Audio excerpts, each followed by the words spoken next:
Hey there! Want to talk to you guys about my recent trip over to Asia where I went to, 5 countries, 7 cities, 5 different time zones, and all of my tickets were under $1,700. Yep, you heard that right, $1,700.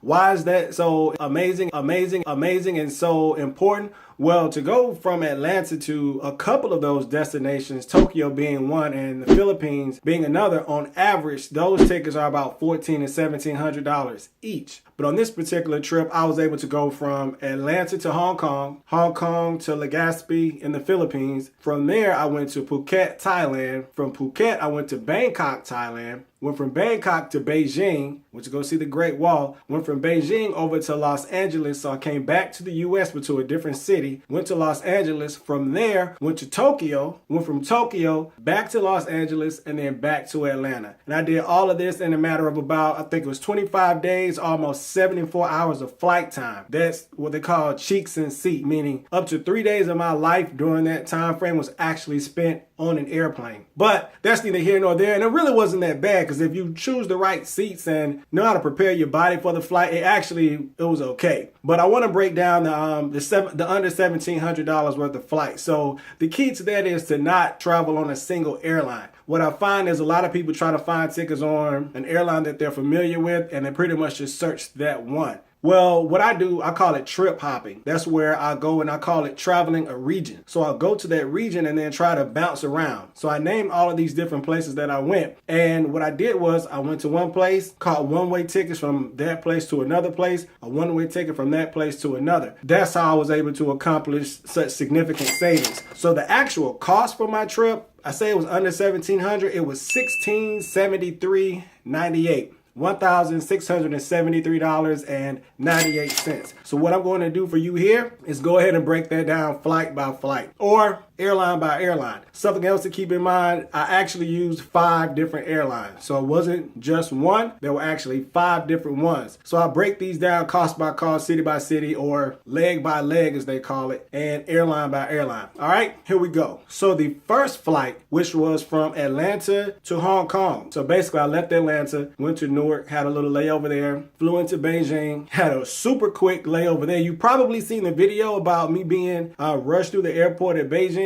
That was crazy. That's already in a separate video. Went from there to Hong Kong, spent a couple of days there, went to Hong Kong Disneyland. That's the actual reason why I went to Hong Kong. So the round trip flights to China were $661.55. So $661.55. And that was on Air China. So that particular leg of my trip was all on Air China. So then I booked another one-way ticket from Hong Kong to LEGAZPI, which is in the Philippines. I wanted to go see Mount Mayon. Well, in order to get there, I had to go through Manila. So from Hong Kong to LEGAZPI, which was to Manila, that was $152.65. So $152.65 for that leg of the trip, and that was on Cebu Pacific. So I spent a couple of days in LEGAZPI. I actually think I was there 4 days, visited my assistant and some friends, went to Mount Mayon, had a wonderful time, and then from there, I went back to Manila, because remember, it's cheaper to buy one-way tickets sometimes. So I bought my one-way ticket from LEGAZPI to Manila, and that was $32.64. That was on Cebu Pacific as well. So then I never left the airport in Manila. I strictly bought the one-way ticket because it was cheaper than trying to buy a ticket from LEGAZPI to Thailand. So I bought the one-way to Manila, and then bought another one-way from Manila to Phuket. That ticket was $89.17. That was also on Cebu Pacific. So I spent a few days in Phuket, went out, rode elephants. Actually, I kind of lounged at the resort for a while, because by that time I was kind of tired. Jet lag had kicked in a little bit. So hung out there, rode elephants, rode ATVs, rented a scooter, and just rode around a little bit. That was super fun. And then I went from Phuket to Bangkok. But I flew into Dam Yong Airport in Bangkok. So Bangkok has 2 international airports. It's BKK, which is the airport code, and I don't know how to pronounce the name of that airport. It starts with an S, it's super long. Then the other one is Dam Yong, which is DMK. So when you start flying a lot, you start to learn the airport codes, which are 3 letters. So the flight from Phuket to Bangkok was $36.42. That was on NOK Airlines. So that's an airline that flies through Southeast Asia. It's a budget airline, but it was actually really cool. And what you'll find, a lot of people think that budget airlines are like raggedy, the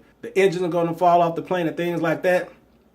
Quite the contrary. The ones that I flew on actually were nicer than the budget airlines that we have here in the States. So I would highly recommend that you not sleep on budget airlines, especially in other countries, because they were pretty cool and the food on them were amazing. On Cebu Pacific, we had food. Like on a lot of budget airlines and short flights, you don't get food. You get like snacks, if that. We had meals. Of course, you had to pay for it. It was a la carte, but I think the meals were like $3, maybe $4. It was super cheap, but it was great. So went from Phuket to Bangkok. It was $36.42. Went from there to Beijing because I wanted to, what did I want to do? I wanted to see the Great Wall, right? So I was headed from Bangkok on my way back to the US, and this was on Air China. So now I'm back on my Air China round trip. Remember I told you the flights on Air China round trip were $661.55? Well, that was from Atlanta to Hong Kong and then Bangkok back to LA. So I never bought round trip tickets from Atlanta back to Atlanta because I knew I wanted to go to Los Angeles. So my Air China leg was from Atlanta to Hong Kong. That was one leg, and then Bangkok back to Los Angeles. But I booked a layover from Bangkok to Los Angeles, which gave me a 16-hour layover in Beijing. And I did this on purpose. I think on paper it was like a 40-hour trip or 32-hour, but that included the 16 hours that I was in Beijing. I did that because I wanted to go see the Great Wall. My thing is, I like to kill two birds with one stone. If I'm already here, why not shoot from the airport, go see the Great Wall and come back, which is exactly what I did. I got in late at night, got a hotel.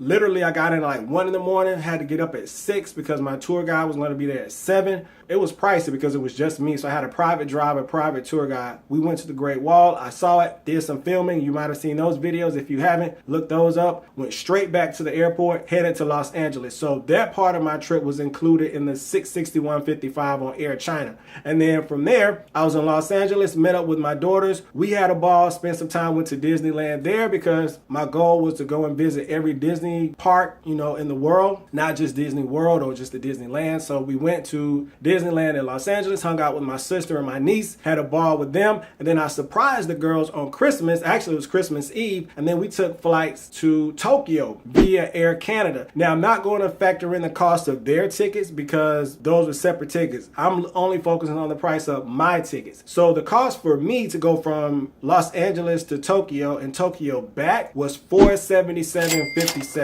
So that was round trip from Los Angeles to Tokyo, Tokyo back, and that was on Air Canada. All right, we had a layover, I think, in Vancouver, if I'm not mistaken. It was like super quick, and we went to Tokyo, spent a few days there, came right back to Los Angeles. Spent another day just kind of sleeping and getting our bodies readjusted. And then I booked another one-way on Southwest Airlines because Southwest has cheap flights from Atlanta to Los Angeles periodically. So if you can catch them, they're a great deal. And so my ticket from Los Angeles to Atlanta was $223.98. So all of that breaks down to a total of $1,673.98. That's how I was able to take my trip over to Asia for under $1,700. So the key is to break up your trip into one-way trips. Search out budget airlines, and you also have to learn how to fly into hub cities, and I'll create a separate video about that, kind of breaking down because you have to know where to travel into and then bounce around, because sometimes it's cheaper to go to another city or country even that's close to the place you actually want to go. This trip was really about me going to the Philippines and to Thailand, but in there I ended up going to Hong Kong as a bonus. I went to Beijing as a bonus and went to Tokyo, which was an expensive bonus, but nonetheless, I mean, $500 to Tokyo. I can't get to Tokyo from Atlanta ever. It just doesn't happen. On average, tickets are $1,100. So when I saw that 3 of us can go for $1,500 or really just under $1,500, I was like, oh, it's a no-brainer. That's the cost of one ticket from Atlanta. So if 3 of us can go for the price of one, let's do it. And that's what I did. So I hope this video was helpful. If you want more information, you can comment in the comments below. And hey, hit me up, post your questions, whatever you want to know more about, I'll create a video for it. Hope this helps you guys. And one thing that I definitely hope will happen is I will see you guys in the sky. So until the next video, I'm out. Deuces. Deuces. Deuces.